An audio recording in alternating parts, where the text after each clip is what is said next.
지금 옥스퍼드와 하버드가 동시에 긴급 학회를 열었습니다. 900년 전 만주 북부에서 일어난 한 군대가 단 120년 만에 중원을 무릎 꿇렸다는 사실 때문이었죠. 그 제국의 이름은 금. 그러나 그 뿌리가 한반도 남쪽이었다는 증거가 발견됐습니다. 사당 지하에서 나온 목간 312개, DNA 일치율 98.7%, 그리고 800년 동안 제사를 지켜온 김씨 왕족 후손들. 중국은 즉시 현장을 봉쇄했고 BBC는 문명의 기원을 바꾸는 발견이라 보도했습니다. 한때 오랑캐라 불리던 그들이 사실은 남쪽의 망명자들이었다면 이 기록한 묶음이 왜 세계 역사를 뒤흔든 걸까요? 안녕하세요. 저는 리처드 헌트입니다. 옥스퍼드 동양고고학연구원 소속이에요. 지난 18년간 만주 일대 고분과 재단 유적을 발굴해왔습니다. 솔직히 말하면 전 회의적인 사람이었어요. 동북아 역사는 서로 자기 민족이 원조라고 우기는 감정 싸움이라고 생각했죠. 하지만 올해 3월 15일 새벽, 제 모든 냉소가 산산조각 났습니다. 그날 밤 만주 북부 고원의 폐사 지하에서 저는 무릎을 꿇고 있었어요. 손전등 불빛이 흙먼지 속에서 흔들렸습니다. 숨을 쉴 때마다 목구멍이 따갑더군요. 천년 묵은 흙 냄새와 썩은 나무 냄새가 폐 깊숙이 파고들었어요. 제 심장이 귀에서 쿵쿵 울리는 게 느껴졌습니다. 무너진 재단 밑 돌틈 사이로 뭔가 반짝였어요. 청동이었습니다. 저는 떨리는 손으로 흙을 걷어냈죠. 손톱 밑으로 차갑고 거친 흙이 파고들었어요. 30분쯤 지났을까요? 청동 상자 하나가 모습을 드러냈습니다. 표면엔 한자와 알 수 없는 문자가 뒤엉켜 새겨져 있었어요. 저는 그 순간 손을 멈췄습니다. 뭔가 잘못된 느낌이 들었거든요. 아니, 정확히는 너무 옳은 느낌이었죠. 이건 그냥 유물이 아니었어요. 뚜껑을 여는데 10분이 걸렸습니다. 손이 너무 떨려서 제대로 힘을 쓸 수가 없었어요. 마침내 상자가 열렸을 때 저는 숨이 멎는 줄 알았습니다. 목간 312개가 가지런히 쌓여 있었거든요. 각 목간마다 이름, 직위, 출발 날짜가 칼로 새긴 듯 선명하게 새겨져 있었어요. 저는 첫 번째 목간을 집어들었습니다. 손이 너무 떨려서 목간이 바닥에 떨어질 뻔했죠. 손전등을 목간에 바짝 갖다 댔어요. 글자가 보이기 시작했습니다. 천년 왕조가 무너지는 밤, 우리는 항복을 선택하지 않았다. 저는 그 문장을 3번 읽었습니다. 등골이 서늘해졌어요. 18년간 수백 개의 유물을 다뤘지만 이런 느낌은 처음이었습니다. 이건 기록이 아니었어요. 유언이었죠. 다음 줄을 읽었습니다. 남쪽 왕국의 마지막 태자와 호위 장수 312명, 북쪽 변경을 향해 출발하다. 제 입술이 마르는 게 느껴졌어요. 침을 삼켰습니다. 목간을 내려놓고 두 번째 목간을 집어들었죠. 이건 도망이 아니라 이동이다. 1000년짜리 이름을 다른 하늘로 옮기는 것이다. 저는 그 순간 폐사 지하 바닥에 주저앉았습니다. 손전등이 바닥에 굴러 떨어졌어요. 어둠 속에서 목간들이 희미하게 빛났습니다. 제 호흡이 거칠어졌죠. 학자로서의 흥분이었을까요? 아니면 다른 무언가였을까요? 저는 그때 정확히 알 수 없었어요. 다만 한 가지는 확실했습니다. 이건 그냥 옛날 기록이 아니라는 것. 1000년 전 누군가 자신이 완전히 사라질 수도 있다는 걸 알면서도 이 기록을 남긴 거예요. 저는 손전등을 다시 집어들었습니다. 그리고 312개의 목간을 하나씩 꺼내기 시작했죠. 각 목간마다 한 사람의 이름과 직위, 나이와 출신지가 새겨져 있었어요. 기병대장, 궁중무관, 병조판서. 28살부터 52살까지. 평양, 서라벌, 금성 출신들이었습니다. 목간을 읽을 때마다 저는 숨을 한 번씩 멈췄습니다. 이들은 실존 인물이었어요. 1000년 전 정말로 살았던 사람들이었죠. 꿈이 있었고 가족이 있었고 두려움이 있었을 겁니다. 28살 기병대장은 아마 결혼한 지 얼마 안 됐을 거예요. 39살 무관은 어린 자식을 두고 떠났겠죠. 52살 판서는 평생 쌓아온 지위를 다 버리고 말을 탄 겁니다. 목간 반쯤을 읽었을 때쯤 제 손이 느려지는 걸 느꼈어요. 더 이상 학자의 손이 아니었습니다. 무언가 묵직한 게 가슴을 짓눌렀죠. 이름 하나하나가 무거웠어요. 312번째 목간을 읽었습니다. 우리는 끊기지 않는다. 북쪽 땅에서 우리는 다시 시작한다. 저는 그 문장을 읽고 한참을 그대로 앉아 있었어요. 시간이 얼마나 흘렀는지 몰랐습니다. 손전등 배터리가 거의 다 닳아갈 때까지 그 자리에 있었죠. 1000년 전 그날 밤이 보였어요. 궁궐 뒤편 어둠 속에서 312명이 말에 올라탑니다. 아무도 울지 않았을 거예요. 울 시간이 없었으니까요. 말발굽 소리를 최대한 죽이며 북쪽을 향해 달렸겠죠. 뒤돌아보지 않았을 겁니다. 뒤돌아보면 멈출 것 같았으니까요. 그들은 알고 있었어요. 이 길은 끝이 보이지 않는다는 걸. 돌아올 수 없다는 걸. 하지만 가야 했습니다. 왜냐하면 그들은 끝나고 싶지 않았으니까요. 저는 공식 사설을 다시 뒤졌습니다. 혹시 이들에 대한 기록이 있을까 싶어서요. 없었어요. 단 한 줄도 없었습니다. 왕조가 무너진 그날, 태자와 호위대는 역사에서 통째로 증발했어요. 항복한 왕족들의 이름은 수십 쪽에 걸쳐 나열돼 있었지만 북으로 떠난 312명은 존재 자체가 삭제됐죠. 왜일까요? 저는 밤새 그 이유를 생각했습니다. 그리고 깨달았어요. 굴복을 선택한 쪽이 끝까지 저항한 쪽을 지워버린 거예요. 왜냐하면 그들의 존재 자체가 자신들의 선택을 부정하는 증거였으니까요. 우리는 살기 위해 항복했다고 말하려면 끝까지 싸우려 떠난 사람들이 있어선 안 됐던 겁니다. 저는 그날 밤 결심했습니다. 이 이야기를 세상에 알리겠다고요. 1000년 동안 지워졌던 312명의 이름을, 그들의 선택을, 그리고 그 선택이 만들어낸 결과를 밝혀내겠다고 말이죠. 제 손엔 여전히 흙이 묻어 있었습니다. 손톱 밑엔 1000년 묵은 땅의 흔적이 남아 있었어요. 저는 그날 밤만큼은 그 흙을 지우고 싶지 않았습니다. 그들의 마지막 흔적이었으니까요. 목간을 발견한 지 3주가 지났습니다. 저는 그 사이 만주 전역의 문헌고를 뒤졌어요. 312명이 북으로 떠난 뒤 어떻게 됐는지 추적하기 위해서였죠. 공식 기록엔 없었지만 변방 지역의 부족 구전 기록에는 흔적이 남아 있었습니다. 만주 중부의 한 박물관 창고에서 저는 먼지 쌓인 목판 문서 하나를 발견했어요. 제목은 우마원상법이었습니다. 말과 소의 원한을 갚는 법이라는 뜻이죠. 처음엔 단순한 목축 분쟁 해결 규정인 줄 알았어요. 하지만 자세히 읽어보니 전혀 달랐습니다. 이건 법전이었어요.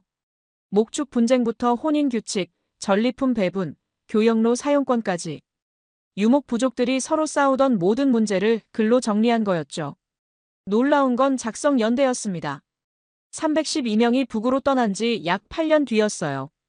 저는 문서를 읽으며 그들의 모습을 상상했습니다. 만주 벌판에 도착한 망명 세력은 생존부터 해결해야 했을 거예요. 땅도 없고 집도 없는 난민이었으니까요. 하지만 그들에겐 무언가가 있었습니다.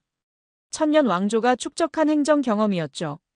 문서 곳곳에서 그 흔적이 보였어요. 분쟁 조정 방식, 증인 제도, 문서 작성 원칙. 이건 유목민들이 만들 수 있는 체계가 아니었습니다. 정착 왕조의 관료들이 쓴 문장이었어요. 저는 현지 역사학자 2명과 함께 만주 북부 초원지대를 방문했습니다. 그곳엔 여전히 유목 생활을 이어가는 부족 공동체가 남아 있었어요. 우리는 그들의 구전 전승을 체록했죠. 80대 노인 한 분이 들려준 이야기가 인상 깊었습니다. 옛날에 남쪽에서 글 쓰는 사람들이 왔다. 그들은 칼은 약했지만 말은 강했다. 싸우지 않고 판을 정리했다. 저는 그 말을 듣는 순간 소름이 돋았어요. 구전에 따르면 당시 만주 벌판은 혼돈 그 자체였습니다. 크고 작은 부족 40여 개가 서로 영역을 두고 충돌했어요. 말 한마디 때문에 부족 전체가 전쟁을 벌이기도 했죠. 혼인으로 맺어진 부족끼리도 전리품 배분 문제로 등을 돌렸습니다. 그때 남쪽에서 온 집단이 나타났어요. 그들은 힘으로 밀어붙이지 않았습니다. 대신 회의를 열었죠. 각 부족의 족장들을 한자리에 모은 겁니다. 처음엔 아무도 따르지 않았어요. 남쪽 난민 주제에 왜 내가 판관 노릇을 하냐는 반발이 거셌죠. 하지만 망명 세력은 물러서지 않았습니다. 그들은 자신들이 왕조 출신이라는 걸 증명하기 시작했어요. 왕실 인장, 관직 증명서, 심지어 왕족의 혈통까지. 그들은 난민이 아니라 망명한 귀족이었던 겁니다.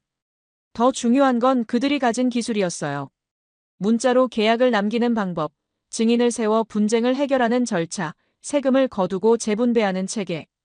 유목민들이 평생 겪어본 적 없는 시스템이었죠. 첫 번째 성과는 말 도둑 사건에서 나왔습니다. 두 부족이 말 3마리 때문에 전쟁 직전까지 갔어요. 망명 세력의 한 관리가 나섰습니다. 그는 양쪽 증인을 불러 진술을 받고 말의 낙인을 확인하고 문서로 판결을 남겼죠.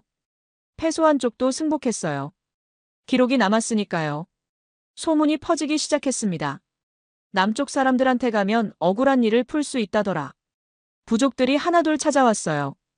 혼인 문제, 목초지 분쟁, 교역 사기까지. 망명 세력은 모든 사건을 기록하고 판결했습니다. 저는 발굴 현장에서 그 판결문 조각들을 수십 개 찾아냈어요. 나무에 새긴 것, 가죽에 쓴 것, 심지어 뼈에 긁어 넣은 것도 있었습니다. 모든 판결문 끝에는 같은 문구가 적혀 있었어요. 피로 정하던 문제를 글로 정하는 순간 부족은 왕국이 된다. 이 문장을 처음 읽었을 때 저는 등을 의자에 기댄 채 한참을 멍하니 있었습니다. 이건 단순한 법격언이 아니었어요. 선언이었죠. 우리는 문명을 가져왔다는 선언이었습니다. 실제로 효과가 나타났어요. 우마원상법이 선포된 지 3년 만에 만주 북부의 부족 간 전쟁이 70% 이상 줄었다는 기록이 남아 있습니다. 전쟁 대신 중재가 생겼고 약탈 대신 교역이 생겼어요. 교역로가 열리자 물자가 돌기 시작했죠. 가장 극적인 변화는 부족연맹의 탄생이었습니다. 처음엔 서너 개 부족이 망명 세력을 중심으로 모였어요. 5년 뒤엔 12개 부족으로 늘었고 10년 뒤엔 30개가 넘었죠. 이들은 더 이상 흩어진 부족이 아니었습니다. 하나의 세력권이었어요. 저는 이 과정을 추적하면서 한 가지를 깨달았습니다. 망명 세력은 군대로 북방을 정복한 게 아니었어요. 시스템으로 정복한 겁니다. 칼이 아니라 글로, 힘이 아니라 규칙으로 북방을 하나로 묶었죠. 그들은 자신들이 왕조 출신이라는 자존심을 버리지 않았습니다. 오히려 그 자존심을 무기로 썼어요. 우린 1000년 동안 나라를 운영했던 사람들이다. 우리가 하면 된다. 이런 확신이 있었기에 가능한 일이었죠. 현장 조사를 마치고 숙소로 돌아온 날 밤, 저는 발굴 일지에 이렇게 적었습니다. 이들은 난민이 아니었다. 건축가였다. 북방이라는 황무지에 국가의 설계도를 그린 사람들이었다. 312명이 북으로 떠난 지 10년 만에 만주 북부는 완전히 다른 곳이 됐습니다. 부족은 연맹이 됐고 연맹은 세력이 됐어요. 그리고 그 세력의 중심엔 남쪽에서 온 사람들이 있었죠. 저는 그날 밤 한 가지 질문을 떠올렸습니다. 이들이 만든 이 시스템이 여기서 멈췄을까요? 아니면 더 나아갔을까요? 그 답을 찾기 위해선 또 다른 흔적을 찾아야 했습니다. 망명 세력이 북방연맹을 만든 지 15년이 지났습니다. 저는 그 시기의 기록을 추적하던 중 이상한 변화를 발견했어요. 갑자기 문서의 수준이 달라진 겁니다. 초기 10년간의 문서는 투박했어요. 나무에 글자를 새긴 수준이었죠. 하지만 15년째부터는 완전히 달랐습니다. 정교한 행정 문서가 나타났어요. 호적대장, 조세장부, 수로 설계도까지. 이건 단순한 부족연맹이 만들 수 있는 게 아니었습니다. 저는 동해 연안 지역의 고문서를 뒤지기 시작했어요. 그리고 한 가지 사실을 발견했습니다. 약 80년 전 동해 연안에 거대한 제국이 있었다는 것. 그 제국은 수로와 성곽, 행정체계로 유명했어요. 하지만 내부 분열과 외침으로 무너졌죠. 문제는 그 다음이었습니다. 제국이 무너졌을 때 관료와 기술자들이 어디로 갔는지에 대한 기록이 없었어요. 수천 명의 고급 인력이 역사에서 사라진 겁니다. 저는 만주 동부 지역을 다시 조사했습니다. 그곳에서 한 가지 흔적을 찾아냈어요. 작은 마을 공동묘지에 묻힌 비석이었죠. 비석엔 이렇게 적혀 있었습니다. 동해의 마지막 호부상서, 여기 잠들다. 호부상서는 재정을 총괄하던 최고위 관직이에요. 동해 제국의 관료가 만주 한복판에 묻혀 있었던 겁니다. 저는 그 주변을 더 조사했어요. 비슷한 비석이 12개 더 나왔습니다. 수로 기술자, 성곽 설계자, 조세관리. 모두 동해 제국 출신이었죠. 저는 현지 역사가와 함께 구전 기록을 채록했습니다. 놀라운 이야기가 나왔어요. 남쪽 사람들이 북방을 정리하고 있다는 소문을 듣고 동쪽 사람들이 찾아왔다. 그들은 지도를 들고 왔다. 동해 제국의 유민들은 고향을 잃고 떠돌고 있었습니다. 그들에겐 무력이 없었어요. 하지만 기술은 있었죠. 수로 건설, 성곽 축조, 도시 계획. 이들은 제국을 운영하던 전문가 집단이었습니다. 남쪽 망명 세력은 이들이 필요했어요. 부족을 통합하는 데는 성공했지만 국가를 만들려면 부족했죠. 행정체계, 세금 징수, 물류관리. 이런 건 전문가가 필요한 영역이었습니다. 처음 만났을 때 긴장이 흘렀다고 합니다. 망명 세력은 왕족 출신이라는 자부심이 있었어요. 동의 유민들도 마찬가지였죠. 우린 유목 왕조의 졸병이 아니다. 우린 옛 제국의 관리였다. 이런 자존심 싸움이 있었습니다. 저는 그 시기에 회의록 조각을 발견했어요. 나무판에 새겨진 글이었죠. 내용은 격렬했습니다. 당신들은 왕이라 하지만 땅이 없지 않소. 우리는 기술자지만 힘이 없소. 서로를 필요로 하면서도 인정하기 싫어했던 겁니다. 전환점은 한 사건에서 왔습니다. 큰 홍수가 만주 중부를 덮쳤어요. 부족연맹의 주요 거점 3곳이 물에 잠겼죠. 망명 세력은 당황했습니다. 이런 자연재해에 대응할 경험이 없었거든요. 그때 동해 유민 중 한 명이 나섰습니다. 수로 기술자였어요. 그는 3일 만에 배수 체계를 설계했고 7일 만에 물을 빼냈습니다. 마을이 살아났죠. 망명 세력의 우두머리가 그에게 물었다고 합니다. 당신들은 왜 이런 기술을 가지고도 나라를 지키지 못했소? 수로 기술자가 대답했어요. 우린 지도를 들고 있었지만 칼이 없었소. 당신들은 칼을 들고 있지만 지도가 없지 않소. 그 말에 모두가 침묵했습니다. 다음 날 정식 협정이 맺어졌어요. 망명 세력은 방어와 외교를 맡고 동해 유민은 행정과 건설을 담당하기로 한 겁니다. 문서 끝에는 이런 문장이 적혀 있었습니다. 너희는 칼을 들고 있었고 우린 지도를 들고 있었다. 둘은 원래 한 몸이었다. 저는 이 문장을 읽으며 소름이 돋았어요. 이건 단순한 협정이 아니었습니다. 두 개의 멸망한 국가 출신들이 새로운 국가를 만들기로 결의한 순간이었죠. 이후 5년간 놀라운 변화가 일어났습니다. 만주 북부 곳곳에 성곽이 세워졌어요. 수로가 건설됐고 창고가 만들어졌습니다. 조세체계가 정비됐고 호적이 작성됐죠. 부족연맹은 국가의 형태를 갖춰가기 시작했습니다. 저는 그 시기에 만들어진 성곽 하나를 직접 방문했어요. 돌로 쌓은 성벽은 여전히 견고했습니다. 성벽 기초부에서 목간 하나가 발견됐어요. 동해의 기술과 남쪽의 의지로 쌓다라고 적혀 있었죠. 가장 인상 깊었던 건 신도시 계획이었습니다. 동해 유민들은 만주 중부에 완전히 새로운 도시를 설계했어요. 도로망, 시장, 관청, 군영. 모든 게 계획적으로 배치됐죠. 이건 유목 부족의 천막촌이 아니었습니다. 제국의 수도였어요. 저는 발굴 현장에서 도시 설계도를 발견했습니다. 양피지에 정교하게 그려진 지도였어요. 모서리엔 설계자의 이름이 적혀 있었습니다. 동해 성곽도감 부제조. 동해 제국에서 도시를 건설하던 사람이 만주에서 새 도시를 만든 겁니다. 이 순간 저는 깨달았습니다. 이들은 더 이상 부족연맹이 아니었어요. 제국 후보였습니다. 무력과 행정력, 기술력까지 모두 갖춘 세력이었죠. 저는 연구 노트에 이렇게 적었습니다. 두 개의 멸망이 하나의 탄생을 만들었다. 남쪽의 왕족과 동쪽의 기술자가 만났을 때 북방의 새로운 심장이 뛰기 시작했다. 제가 찾아낸 기록들은 여기서 120년을 건너뛰었습니다. 그 사이에 무슨 일이 있었는지 직접적인 문서는 많지 않았어요. 하지만 단편적인 증거들을 모으니 윤곽이 보이기 시작했죠. 북방연맹은 3대에 걸쳐 성장했습니다. 1세대는 부족을 통합했고 2세대는 국가를 건설했어요. 그리고 3세대는 남쪽을 바라보기 시작했습니다. 중원을 말이죠. 저는 만주 남부 변경 지역에서 군사훈련장 유적을 발굴했어요. 규모가 엄청났습니다. 동시에 5,000명이 훈련할 수 있는 시설이었죠. 훈련장 한쪽엔 성벽 모형이 세워져 있었어요. 공성훈련을 위한 겁니다. 더 놀라운 건 무기고였습니다.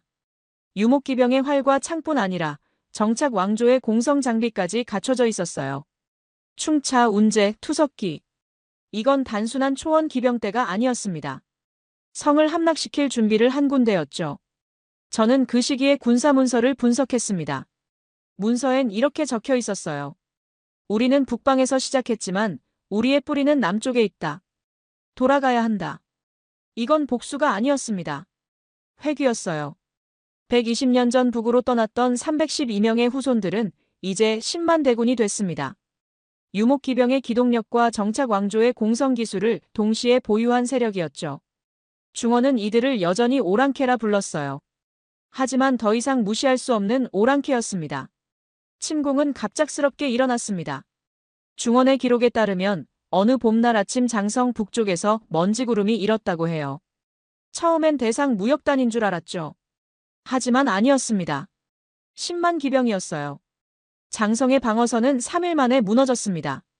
북반구는 공성장비를 동원해 성문을 부쉈어요. 유목기병의 속도로 진격했고 정착군의 전술로 성을 함락시켰죠. 중원군은 당황했습니다. 오랑캐가 어떻게 공성전을 하지? 저는 그 전투를 기록한 중원 측 문서를 읽었습니다. 공포가 느껴졌어요. 저들은 우리가 아는 북방족이 아니다. 저들은 우리처럼 싸운다. 한 장군이 남긴 기록이었죠. 북방군은 한 달 만에 중원 북부를 장악했습니다. 저항다운 저항이 없었어요. 지방 군벌들은 항복 문서를 보냈고 도시들은 성문을 열었죠. 소문이 퍼졌습니다. 북방군은 항복하면 살려주지만 저항하면 씨를 말린다. 2달째, 북방군은 중원의 수도 외곽에 도착했습니다. 황제는 긴급 조정회의를 소집했어요. 신하들은 의견이 갈렸죠. 성문을 굳게 닫고 버텨야 합니다. 협상을 시도해야 합니다. 하지만 아무도 확답을 주지 못했습니다. 저는 그날의 기록을 여러 문헌에서 찾아냈어요. 가장 상세한 건 궁중기록관이 남긴 일기였습니다. 황제께서 3번 한숨을 쉬셨다. 신하들은 고개를 들지 못했다. 성 밖에서 북소리가 들렸다. 포위는 10일간 이어졌습니다. 북방군은 공격하지 않았어요. 그냥 기다렸죠. 성 안의 식량이 떨어지기를, 민심이 흔들리기를 기다린 겁니다. 심리전이었어요. 11일째 되는 날 새벽 성문이 열렸습니다. 황제가 직접 나온 거예요. 용포를 입고 옥새를 들고 북방군 진영으로 걸어갔죠. 항복이었습니다. 저는 그 장면을 기록한 문서를 읽으며 손이 떨렸어요. 중원 천자가 무릎을 꿇었다. 천하의 중심이 무너졌다. 중원 역사 5천년 만에 처음 있는 일이었습니다. 한족의 심장부가 이민족에게 무릎을 꿇은 거예요. 북방군 총사령관은 황제를 일으켜 세웠다고 합니다. 그리고 말했죠. 우리는 파괴하러 온 게 아닙니다. 돌아온 겁니다. 그 말의 의미를 이해한 사람은 아무도 없었어요. 120년 전의 일을 아는 사람이 없었으니까요. 저는 현장 조사를 위해 옛수도 유적지를 방문했습니다. 성벽은 여전히 서 있었어요. 하지만 성문 주변엔 전투 흔적이 없었습니다. 협상으로 끝났다는 증거였죠. 성 안쪽 광장에서 저는 석비 하나를 발견했어요. 북방군이 세운 것이었습니다. 비문에는 이렇게 적혀 있었죠. 이 땅은 힘으로 얻은 게 아니다. 역사가 돌려준 것이다. 저는 그 문장을 읽으며 복잡한 감정이 들었습니다. 이들은 자신들을 침략자로 여기지 않았어요. 회귀자로 여긴 겁니다. 120년 전 남쪽에서 쫓겨났던 사람들의 후손이 돌아온 거라고 믿었죠. 중원의 지식인들은 충격에 빠졌습니다. 수많은 기록이 남아있어요. 어찌 오랑캐가 천자를 굴복시킬 수 있단 말인가. 천명이 바뀌었다. 세상의 중심이 흔들렸다. 그들의 세계관이 무너진 겁니다. 저는 한 유학자의 일기를 읽었습니다. 가장 솔직한 기록이었어요. 우리는 그들을 오랑캐라 불렀다. 하지만 그들은 우리보다 더 조직적이었고 더 효율적이었으며 더 단합돼 있었다.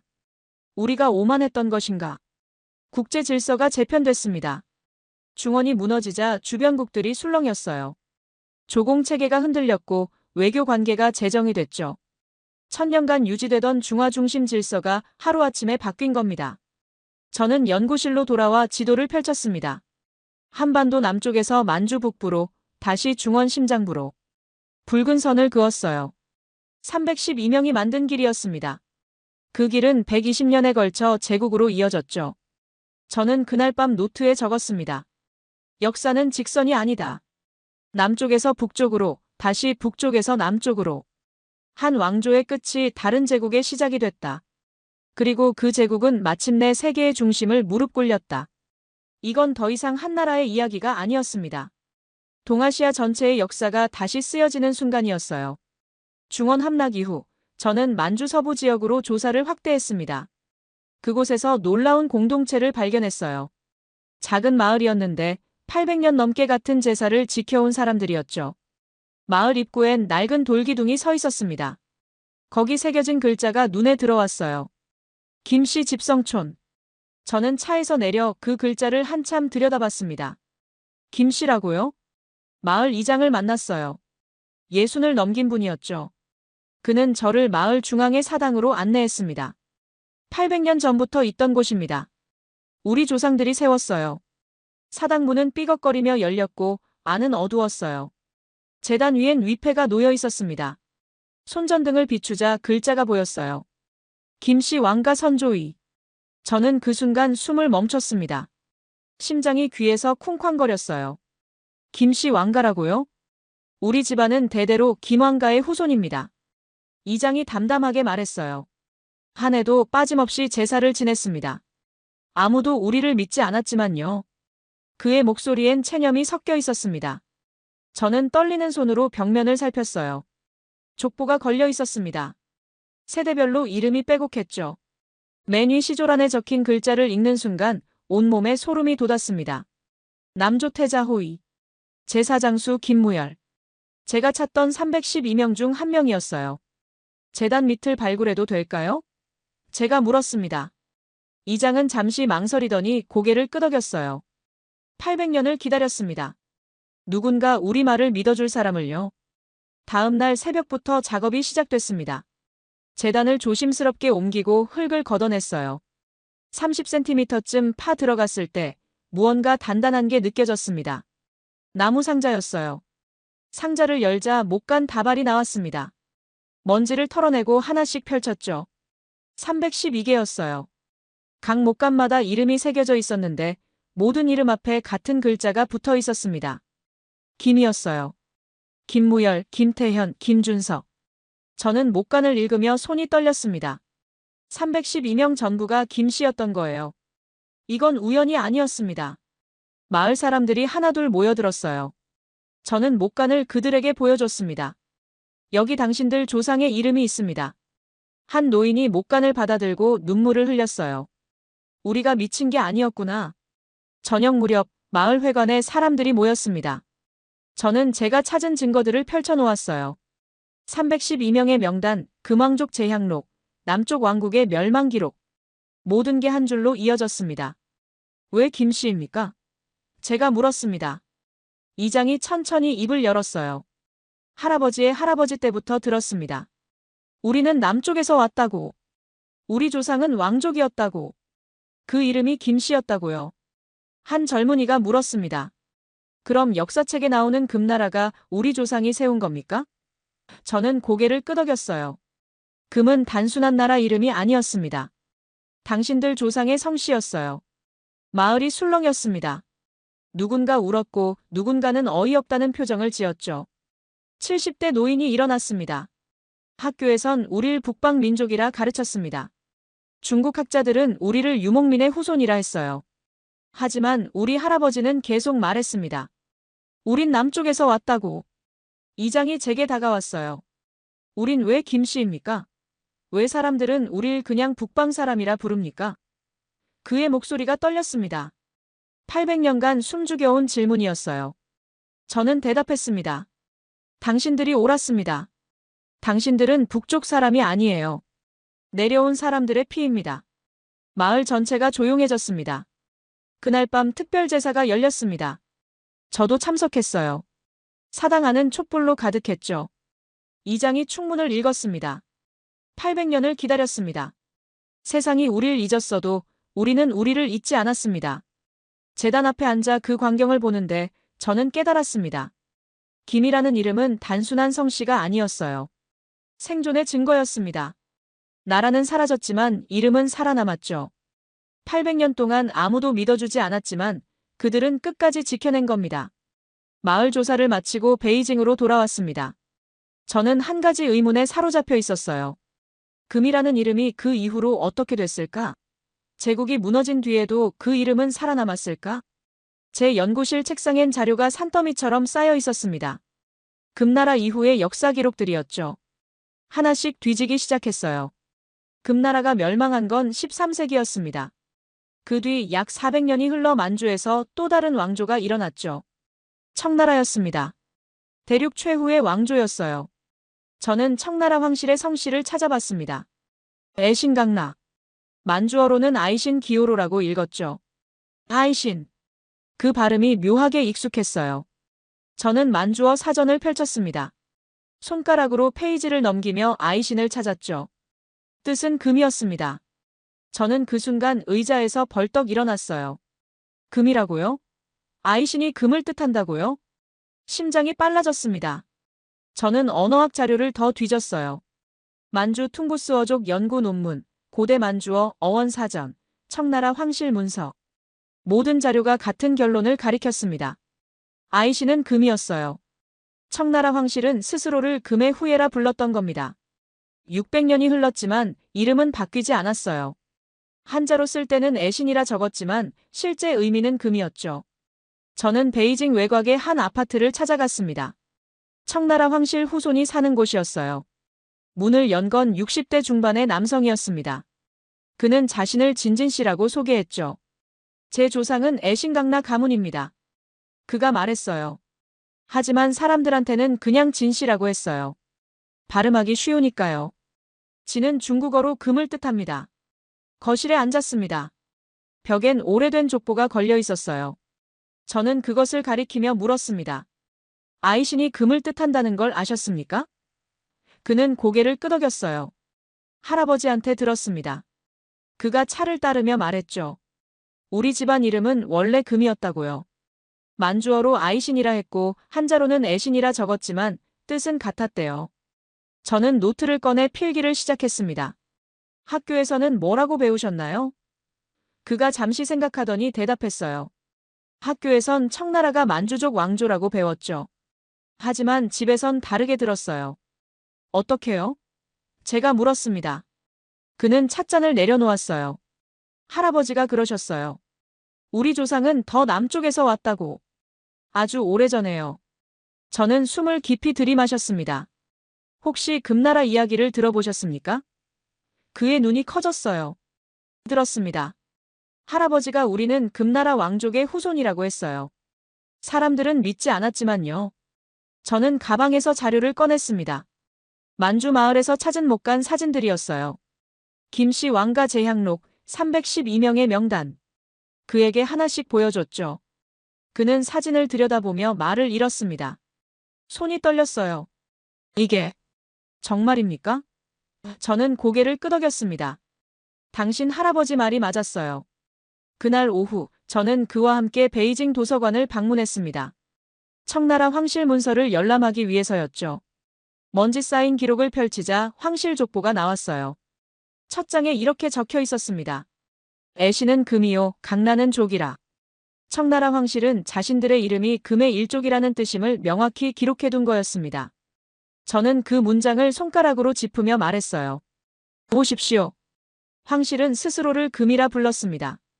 그건 그냥 색깔이 아니라 혈통선언이었어요. 그가 고개를 끄덕였습니다. 그럼 금나라와 청나라는? 저는 그의 말을 받았죠. 같은 뿌리입니다. 600년을 뛰어넘어 이어진 혈통이에요. 도서관을 나오는 길에 그가 물었습니다. 그럼 금나라 왕족은 어디서 왔습니까?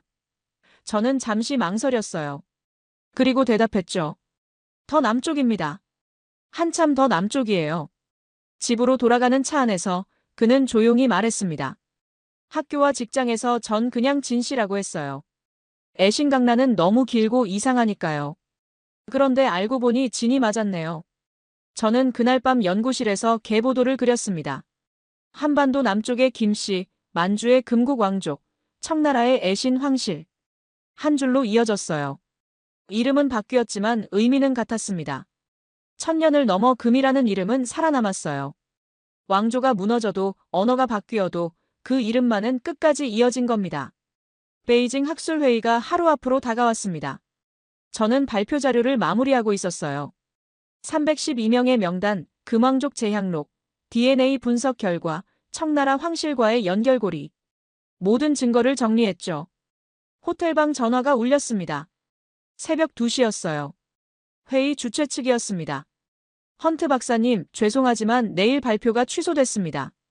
저는 잠이 확 깼어요. 무슨 말씀입니까? 상부 지시입니다. 더 이상 말씀드릴 수 없습니다. 전화가 끊겼죠. 저는 멍하니 앉아 있었습니다. 3개월을 준비한 발표였어요. 다음 날 아침 회의장에 가보니 제 이름이 프로그램에서 사라져 있었습니다. 대신 다른 발표가 들어가 있었어요. 저는 주최 측 책임자를 찾아갔죠. 왜 제 발표를 취소했습니까? 제가 물었습니다. 그는 난처한 표정을 지었어요. 헌트 박사님, 이해해 주십시오. 당신의 연구는 민감합니다. 민감하다고요? 저는 목소리를 높였습니다. 이건 역사 연구입니다. 사실을 밝히는 거예요. 그가 고개를 저었죠. 사실이 항상 환영받는 건 아닙니다. 오후에 중국 국립동북역사연구원에서 사람이 왔습니다. 장웨이 부원장이었어요. 50대 중반의 날카로운 인상이었죠. 그는 제 호텔 방으로 찾아왔습니다. 헌트 박사. 그가 소파에 앉으며 말했어요. 당신의 연구 자료를 회수해야겠습니다. 저는 깜짝 놀랐습니다. 회수요? 무슨 권한으로요? 이건 우리 영토에서 발굴된 자료입니다. 그의 목소리는 차가웠어요. 당신은 허가받은 범위를 벗어났습니다. 자료는 반납하십시오. 저는 가방을 움켜쥐었습니다. 이건 학술 자료입니다. 인류의 공유 자산이에요. 장웨이가 비웃었죠. 인류의 자산? 박사님, 순진하시군요. 이건 외교 문제입니다. 외교가 아니라 진실 문제입니다. 제가 대꾸했어요. 그가 일어섰습니다. 내일까지 자료를 제출하지 않으면 당신의 비자에 문제가 생길 겁니다. 그가 나간 뒤 저는 무너져 내렸습니다. 18년간의 연구가 하루아침에 물거품이 될 판이었어요. 손이 떨렸습니다. 전화가 울렸습니다. 마우린이었어요. 그는 만주 현장 촬영을 도왔던 다큐멘터리 감독이었죠. 리처드, 지금 어디 있어요? 그의 목소리가 다급했습니다. 호텔이요. 방금 자료 회수 통보를 받았어요. 제가 말했습니다. 마우린이 숨을 크게 들이마셨어요. 알았어요. 움직이지 마세요. 제가 갑니다. 30분 뒤 마우린이 도착했습니다. 그는 가방을 들고 있었어요. 제가 현장에서 찍은 영상이랑 스캔본 전부 여기 있어요. 당신 연구자료 사본도요. 저는 눈이 커졌습니다. 어떻게? 마우린이 웃었어요. 처음부터 이럴 줄 알았어요. 우리나라는 불편한 진실을 숨기는데 익숙하거든요. 이걸 어쩌려고요? 제가 물었습니다. 마우린은 USB를 꺼냈죠. 해외로 보낼 겁니다. BBC, NHK, PBS. 제 친구들이 거기서 일해요. 저는 망설였습니다. 당신은 중국 시민이잖아요. 이러다 큰일 나요. 마우린이 제 어깨를 잡았어요. 리처드, 진실은 국경을 갖는 순간 죽습니다. 우린 그걸 살려내야 해요. 그날 밤 마우린은 베이징을 떠났습니다. 저는 호텔방에서 그를 기다렸어요. 새벽 4시에 문자가 왔죠. 전송 완료. 72시간 후 방송됩니다. 저는 가슴이 뛰었습니다. 두려웠어요. 동시에 안도감도 들었죠. 이제 막을 수 없게 된 겁니다. 3일 뒤 BBC가 먼저 보도했습니다. 만주에서 발견된 금왕족 제향록, 동아시아 역사 다시 쓴다. 1시간 뒤 NHK가 특집을 내보냈어요. PBS도 뒤따랐죠. 제 전화기가 미친 듯이 울렸습니다. 옥스퍼드 동료들, 각국 언론, 한국 방송사 모두가 인터뷰를 요청했어요. 저는 전화를 받지 않았습니다. 창밖만 바라봤죠. 인터넷이 폭발했습니다. 전 세계 포털 1위 검색어가 골던 블러드였어요. 한국에서는 금의 피가 실시간 검색어 1위에 올랐죠. 24시간 만에 전 세계가 알게 된 겁니다. 장웨이한테서 전화가 왔습니다. 헌트 박사, 당신이 한 짓을 알고 있습니다. 그의 목소리는 분노로 떨렸어요. 당신은 이제 중국에 발을 들릴 수 없을 겁니다. 저는 조용히 대답했습니다. 상관없습니다. 진실은 이미 나갔으니까요. 전화를 끊었죠. 마우린한테서 메시지가 왔습니다. 제가 조사를 받고 있어요. 괜찮아요. 후회 안 해요. 우리가 한 일은 옳았어요. 저는 눈시울이 뜨거워지는 걸 느꼈습니다. 일주일 뒤 저는 베이징을 떠났습니다. 공항 출국장을 지나며 뒤를 돌아봤어요. 이곳에 다시 올 수 있을지 몰랐습니다. 하지만 후회는 없었어요.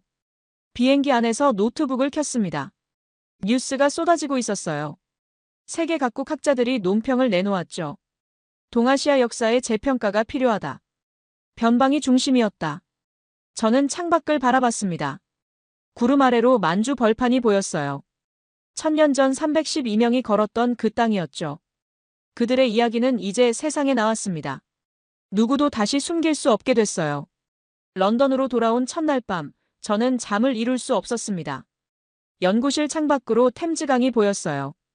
검은 물결이 흘러가는 걸 멍하니 바라봤죠. 베이징에서의 일들이 머릿속을 맴돌았습니다.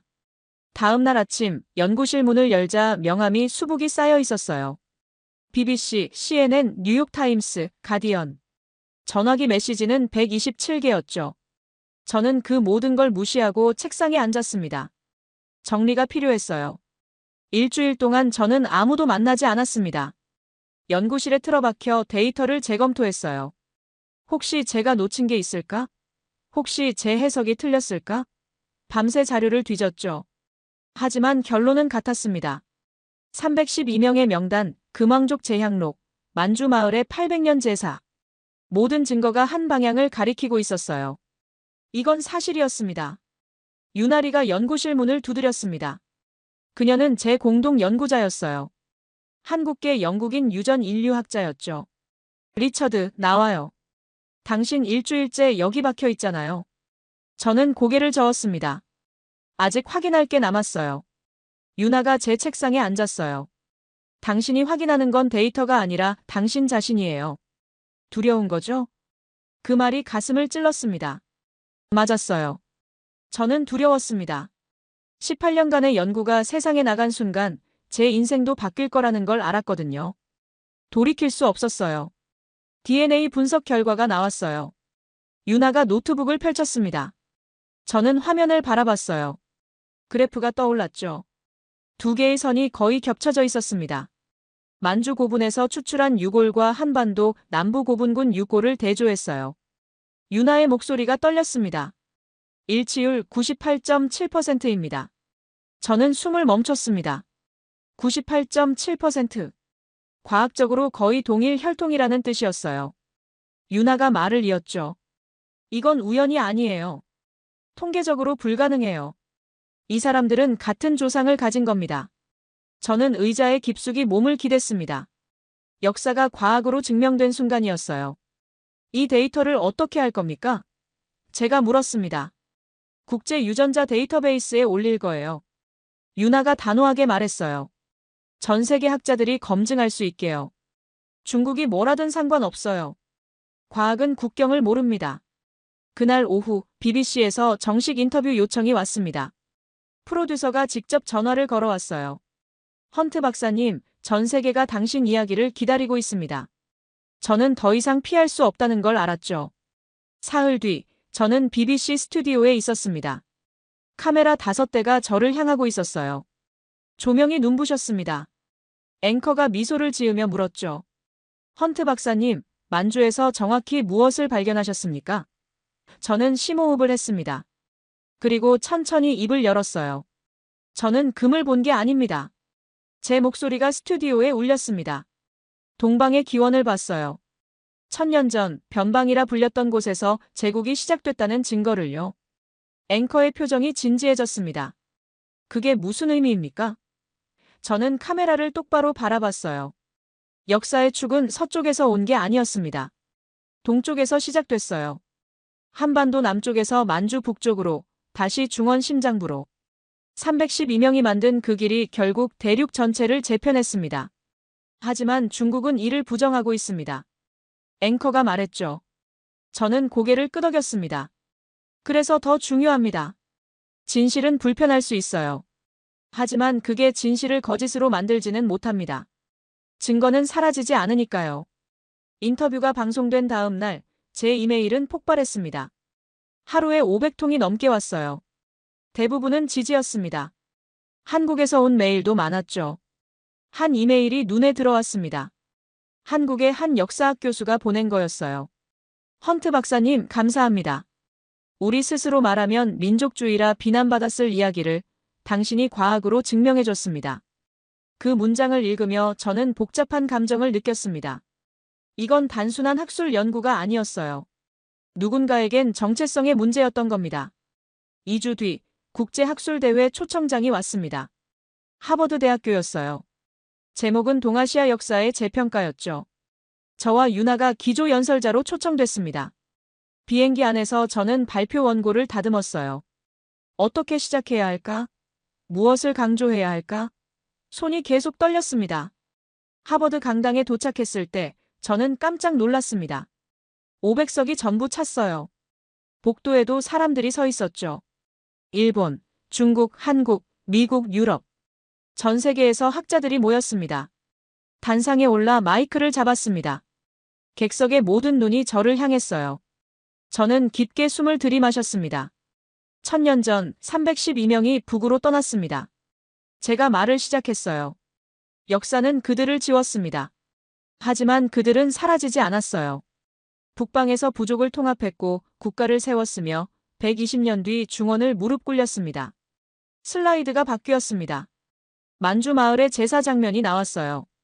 800년 동안 한 공동체는 자신들을 김왕가의 후손이라 불렀습니다. 아무도 믿지 않았지만 그들은 지켰어요. 매년 제사를 지내며 자신들의 이름을 지켰습니다. 강당이 조용했습니다. 저는 다음 슬라이드로 넘어갔죠. 금이라는 이름은 왕조가 바뀌어도 살아남았습니다. 만주어로는 아이신이 됐어요. 청나라 황실까지 이어졌죠. 이건 우연이 아닙니다. 유나가 나섰습니다. 그녀의 목소리는 확신에 차 있었어요. 과학이 증명합니다. 만주 제국 시조층의 유전자는 한반도 남부 고분군과 98.7% 일치합니다. 화면에 DNA 분석 그래프가 떴습니다. 두 개의 선이 거의 겹쳐져 있었어요. 강당이 술렁였죠. 1000년 전 북으로 향한 그 피는 오늘도 살아있습니다. 유나의 목소리가 떨렸어요. 지도는 바뀌어도 피의 방향은 남습니다. 그 피는 한국에도 흐릅니다. 발표가 끝나자 침묵이 흘렀습니다. 3초쯤 지났을까요? 갑자기 한 사람이 일어나 박수를 쳤어요. 그러자 1명, 2명, 10명. 결국 강당 전체가 기립박수를 보냈습니다. 저는 객석을 바라봤습니다. 앞줄에 앉은 한국 학자 몇 명이 눈물을 닦고 있었어요. 옆에 앉은 일본 교수는 진지한 표정으로 메모를 하고 있었죠. 중국 학자석은 반쯤 비어 있었습니다. 질의응답 시간이 시작됐습니다. 한 미국 교수가 손을 들었어요. 이 발견이 동아시아 역사에 어떤 의미를 갖습니까? 저는 잠시 생각했습니다. 그리고 대답했죠. 우리는 중심과 변방을 다시 정의해야 합니다. 작다고 여긴 곳에서 제국이 시작됐어요. 변방이라 부른 곳이 실은 출발점이었습니다. 역사는 우리가 생각한 것보다 훨씬 복잡해요. 한국 학자가 일어났습니다. 중국의 반발을 어떻게 보십니까? 저는 단호하게 대답했어요. 진실은 협상 대상이 아닙니다. 증거는 거기 있어요. 누군가 불편하다고 해서 사실이 바뀌지는 않습니다. 학회가 끝나고 한국 학자 5명이 저를 찾아왔습니다. 한 교수가 제 손을 꽉 잡았어요. 헌트 박사님, 감사합니다. 우리가 말하면 국수주의라 했을 이야기를 당신이 과학으로 말해줬습니다. 저는 고개를 저었습니다. 제가 한 건 증거를 찾은 것뿐입니다. 진실은 원래 거기 있었어요. 다만 아무도 보려 하지 않았을 뿐이죠. 그래도 당신이 아니었다면. 그가 말을 잇지 못했습니다.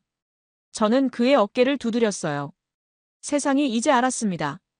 동쪽의 작은 나라에서 시작된 피가 1000년을 건너 대륙을 무릎 꿇렸다는 사실을요. 저는 창밖을 바라봤습니다. 그 피는 아직 꺼지지 않았어요. 1000년 전 유배지에서 남긴 312명의 맹세가 오늘 세계 역사의 지도를 다시 그렸습니다. 김씨 왕족이 북으로 향했던 그 길이 리처드 헌트의 손에서 증거로 태어나 지금 여러분의 마음을 울리고 있어요. 이 이야기가 가슴에 와닿으셨다면 좋아요 버튼으로 응원해주시고 구독도 꼭 부탁드려요. 그리고 댓글에 금의 피 3글자만 남겨주세요. 여러분의 댓글 하나하나가 우리 문화를 지키고 다음 세대에게 전하는 힘이 됩니다. 끝까지 시청해주셔서 진심으로 감사드립니다.